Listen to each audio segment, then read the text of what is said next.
Hello नमस्कार साथियों, स्वागत है आप सभी का एक बार फिर से हमारे बेजी क्लासेज यूट्यूब चैनल पर। तो कैसे हो साथियों? उम्मीद करता हूँ कि सब अच्छे होंगे, बढ़िया होंगे। तो मैं आज आपके लिए एक और नई क्लास लेकर आया हूँ चतुर्थ श्रेणी से संबंधित। तो चलते साथियों, एक बार सभी सदस्य हमारे चैनल से जुड़ जाइएगा और जो भी सदस्य नए जुड़े हैं चैनल से वो चैनल को सब्सक्राइब कीजिएगा और वीडियो को लाइक और शेयर कीजिएगा साथियों। तो आज का पहला क्वेश्चन आता है साथियों हमारा कि मेहरानगढ़ दुर्ग का निर्माण किसने करवाया था। वेरी वेरी इंपॉर्टेंट लगा लेना साथियों, मोस्ट क्वेश्चन है साथियों कि मेहरानगढ़ दुर्ग का निर्माण किसने करवाया था। राव मालदेव ने, राव चंद्रसेन ने, राव जोधा ने या फिर राव सिंह ने। तो इसका राइट आंसर क्या होगा साथियों?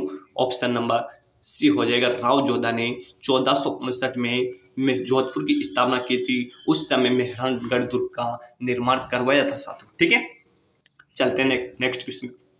नेक्स्ट क्वेश्चन आता है हमारा कि अक्टूबर 1567 में अकबर द्वारा चित्तौड़गढ़ दुर्ग के घेराव के समय मेवाड़ के महाराणा कौन था? कुंभा था, सांगा था, उदय सिंह थे या फिर प्रताप सिंह थे। तो इसका राइट आंसर हो जाएगा साथियों महाराणा उदय सिंह। कौन थे? महाराणा उदय सिंह थे, जो महाराणा सांगा के पुत्र थे और महाराणा प्रताप के पिता थे साथियों। ठीक है, चलते नेक्स्ट क्वेश्चन पर।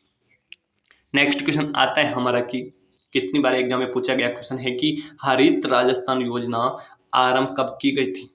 2007 में, 2004-05 में, 2009-10 में या फिर 2002-03 में। हरित राजस्थान जो योजना है वो कब प्रारंभ की गई थी साथियों? तो ये प्रारंभ की गई थी साथियों कब? 2009 और 10 में प्रारंभ की गई थी। कौन सी योजना? हरित राजस्थान योजना।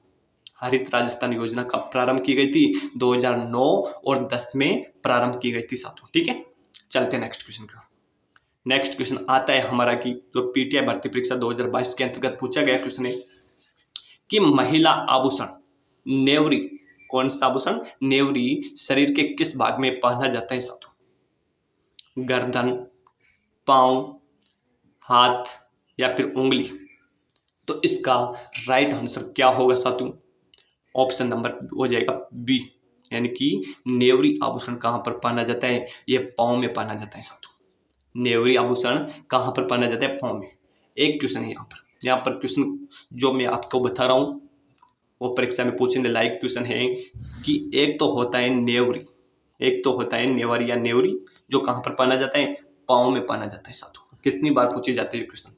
एक होता है नौगरी। कौन सा होता है? नौगरी आभूषण। नेवरी आभूषण तो कहाँ पहना जाता है? पांव में पहना जाता है। और एक है नौगरी आभूषण, ये कहाँ पर पहना जाता है साथियों? ये पहना जाता है साथियों कहाँ पर? कहाँ पर पहना जाता है नौगरी? नौगरी कलाई में पहना जाता है साथियों। कहाँ पर पहना जाता है? कलाई में। तो आपसे पूछा जा सकता है कि नेवरी आभूषण कहाँ पे पहना जाता है? पाँव में पहना जाता है। नौगरी आभूषण कहाँ पे पहना जाता है? कलाई में पहना जाता है। तो दोनों को याद रखिएगा साथियों, वेरी वेरी इंपॉर्टेंट क्वेश्चन लगा लेना इसको कि नेवरी आभूषण पाँव में पहना जाता है, नौगरी आभूषण कलाई में पहना जाता है। ठीक है, चलते हैं नेक्स्ट क्वेश्चन। नेक्स्ट क्वेश्चन आता है हमारा जो पीटीआई भर्ती परीक्षा 2022 में पूछा गया था कि 1948 ईस्वी में एकीकरण के समय मेवाड़ का महाराणा कौन था साथियों? उमेद सिंह, शार्दुल सिंह, गज सिंह या फिर महाराणा भोपाल सिंह। तो इसका राइट आंसर क्या होगा साथियों? ऑप्शन नंबर डी हो जाएगा, यानी कि 1948 में जब मेवाड़ का एकीकरण हुआ था उस समय मेवाड़, ये राजस्थान का एकीकरण हुआ था 1948 के समय। उस समय मेवाड़ के महाराणा कौन थे? महाराणा भोपाल सिंह थे साथियों। ठीक है, चलते नेक्स्ट क्वेश्चन की ओर। नेक्स्ट क्वेश्चन आता है हमारा कि पूर्वी सिरोही के सुदूर पश्चिम में स्थित कटक जो तीव्र ढाल वाले कम ऊंचे ऊबड़ खाबड़ हैं उसे क्या कहते हैं साथियों? जो पूर्वी सिरोही में सुदूर पश्चिम में स्थित कटक जो तीव्र ढाल वाले कम ऊंचे ऊबड़ खाबड़ हैं उसे क्या कहते हैं साथियों? गिरवा, देशहरो, मालखेराड़ या फिर बाकर कहते हैं। तो इसका राइट आंसर होगा साथियों बाकर। क्या हो जाएगा? बाकर हो जाएगा साथियों। ठीक है, चलते हैं नेक्स्ट क्वेश्चन की ओर। नेक्स्ट क्वेश्चन आता है हमारा कि एकल नारी सम्मान पेंशन योजना, कौन सी योजना? एकल नारी सम्मान पेंशन योजना निम्नलिखित में से संबंधित है? विधवा, तलाकशुदा, परित्यक्ता महिलाओं को पेंशन से संबंधित, 80 वर्ष से ऊपर की सभी महिलाओं को पेंशन, बीपीएल महिलाओं को पेंशन या फिर एसटी एससी वर्ग की महिलाओं को पेंशन। तो इसका राइट आंसर क्या होगा कि एकल नारी सम्मान पेंशन योजना किससे संबंधित है? ये विधवा, तलाकशुदा एवं परित्यक्ता महिलाओं की पेंशन से संबंधित है साथियों। ठीक है, चलते हैं नेक्स्ट क्वेश्चन की। नेक्स्ट क्वेश्चन आता है हमारा कि केंद्रीय अन्वेषण ब्यूरो, जिसे सीबीआई के नाम से जाना जाता है, केंद्रीय अन्वेषण ब्यूरो सीबीआई की तरह राज्य में कौन सा संगठन है साथियों? FBI है, SBI है, भ्रष्टाचार निरोधक विभाग है या फिर राज्य खुफिया विभाग है? तो इसका राइट आंसर क्या होगा साथियों? ऑप्शन नंबर सी हो जाएगा, यानी कि केंद्रीय अन्वेषण ब्यूरो की तरह राज्य में कौन सा संगठन है? भ्रष्टाचार निरोधक विभाग है साथियों। कौन सा है? भ्रष्टाचार निरोधक विभाग। ठीक है, चलते नेक्स्ट क्वेश्चन की ओर। नेक्स्ट क्वेश्चन आता है हमारा कि राजस्थान राज्य में कृषि गणना 2015-16 के अनुसार कुल महिला प्रचलित भूमि जुतों की संख्या कितनी है साथियों? 7.75 लाख, 16.55 लाख, 18.88 लाख या फिर 10.50 लाख? तो इसका राइट आंसर होगा साथियों 7.75 लाख। ऑप्शन नंबर ए हो जाएगा। ठीक है, चलते नेक्स्ट क्वेश्चन की। नेक्स्ट क्वेश्चन आता है हमारा कि मुख्यमंत्री बीज स्वावलंबन योजना राजस्थान में 2018-19 के अंतर्गत निम्न में लागू की गई। कोटा, भीलवाड़ा एवं उदयपुर जिलों में, राजस्थान के 10 कृषि जलवायु क्षेत्रों में, अलवर, भरतपुर एवं गंगानगर जिले में या फिर मध्यवर्ती अरावली पर्वतीय क्षेत्र में? यानी कि मुख्यमंत्री बीज स्वावलंबन जो योजना है वो 2018-19 के अंतर्गत लागू की गई थी। वो कहाँ कहाँ पर लागू की गई थी? तो ये राजस्थान के 10 कृषि जलवायु क्षेत्रों में लागू की गई थी साथियों। राजस्थान में 10 कृषि जलवायु क्षेत्र। आपसे कितनी बार पूछा जा सकता है कि राजस्थान में कृषि जलवायु क्षेत्र कितने हैं? तो 10 हैं साथियों। और इन 10 कृषि जलवायु क्षेत्र के अंतर्गत मुख्यमंत्री बीज स्वावलंबन योजना प्रारंभ की गई थी साथियों। ठीक है, चलते नेक्स्ट क्वेश्चन। नेक्स्ट क्वेश्चन आता है हमारा कि राज्य में किस जिले में बकरियों की संख्या सर्वाधिक है? जोधपुर, नागौर, जैसलमेर या फिर बाड़मेर? तो इसका राइट आंसर क्या होगा? बस से भर मिल जाएगा, यानी कि बाड़मेर में सर्वाधिक बकरियां निवास करती हैं। ठीक है, चलते हैं नेक्स्ट क्वेश्चन का। नेक्स्ट क्वेश्चन आता है हमारा कि श्री मोतीलाल तेजावत द्वारा एक की आंदोलन की शुरुआत कहां से की गई साथियों? यानी कि इससे ये तय हो गया कि एक की आंदोलन की शुरुआत किसने की थी या फिर एक की आंदोलन किसने चलाया था। कितनी बार पूछा जा सकते हैं आपसे क्वेश्चन कि एक की आंदोलन किसने चलाया था? मोतीलाल तेजावत ने चलाया था साथियों। एक की आंदोलन किसने चलाया था? मोतीलाल तेजावत ने चलाया था। लेकिन इनकी शुरुआत कहां से हुई थी साथियों? उदयपुर से, नीमड़ा से, डूंगरपुर से या फिर मातृकुंडिया से? तो इसका राइट आंसर क्या होगा साथियों? ऑप्शन नंबर डी हो जाएगा, यानी कि मातृकुंडिया, चित्तौड़ से एक की आंदोलन की शुरुआत हुई थी।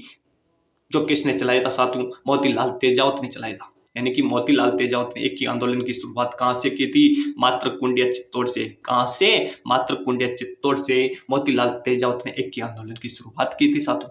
ठीक है, चलते नेक्स्ट क्वेश्चन की ओर। नेक्स्ट क्वेश्चन आता है हमारा कि मावठ से लाभान्वित न होने वाली फसल कौन सी है?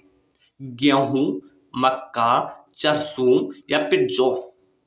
तो इसका राइट आंसर क्या होगा साथियों? मक्का, जो खरीफ की फसल है साथियों। बाकी सभी रबी की फसल हैं जो मावठ से लाभान्वित होती हैं साथियों। ठीक है, चलते नेक्स्ट क्वेश्चन की।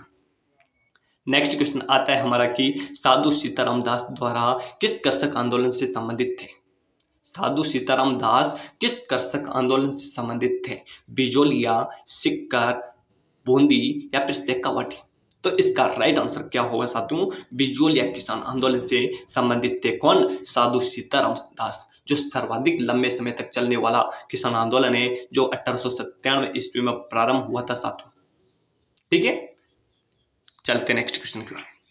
नेक्स्ट क्वेश्चन आता है हमारा कि लोक नृत्य वालर राजस्थान के किस समुदाय से संबंधित है साथियों? गरासिया, भील, सहरिया या फिर मीणा?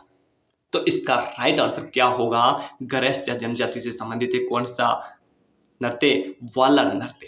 वालर नृत्य गरासिया जनजाति से संबंधित है, जो बिना वाद्य यंत्र के किया जाने वाला नृत्य है साथियों।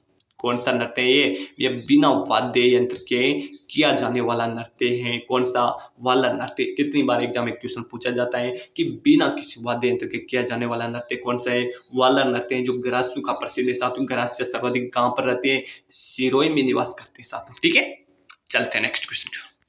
नेक्स्ट क्वेश्चन आता है हमारा कि मामादेव कुंड कहाँ पर स्थित है। सोनारगढ़, कोमलगढ़, जयगढ़ या फिर जूनागढ़। मामादेव कुंड कहाँ पर स्थित है, इसका राइट आंसर होगा साथियों कोमलगढ़ में। मामादेव कुंड पूछा जाए आपसे, कुंड तो कुंड से क से कोमलगढ़ हो जाएगा साथियों। क्या हो जाएगा, कोमलगढ़। और आपसे मंदिर पूछा जाए कि मामादेव के जो मंदिर है वो कहाँ पर स्थित है, तो मंदिर कहाँ पर है, अटरू बारा में स्थित है साथियों। कहाँ पर स्थित है, अटरू बारा में। मामादेव कुंड कहाँ पर है, कोमलगढ़। मामादेव मंदिर कहाँ पर है, अटरू बारा। तो याद रखिएगा साथियों दोनों क्वेश्चंस को कि मामादेव कुंड कोमलगढ़ राजसमंद में, मामादेव मंदिर अटरू बारा में। ठीक है, चलते नेक्स्ट क्वेश्चन की ओर। तो आज की इस छोटी सी क्लास का यहीं पे समापन करते हैं साथियों। मिलते हैं नेक्स्ट क्लास में, तब तक के लिए आप बने रहिएगा हमारे बीजी क्लासेस यूट्यूब चैनल के साथ। और जिसने अभी तक चैनल को सब्सक्राइब नहीं किया है वो चैनल को सब्सक्राइब कीजिएगा और वीडियो को अपने दोस्तों और परिवार के लिए शेयर जरूर कीजिएगा साथियों और लाइक जरूर कीजिएगा साथियों। ठीक है, मिलते हैं नेक्स्ट क्लास में।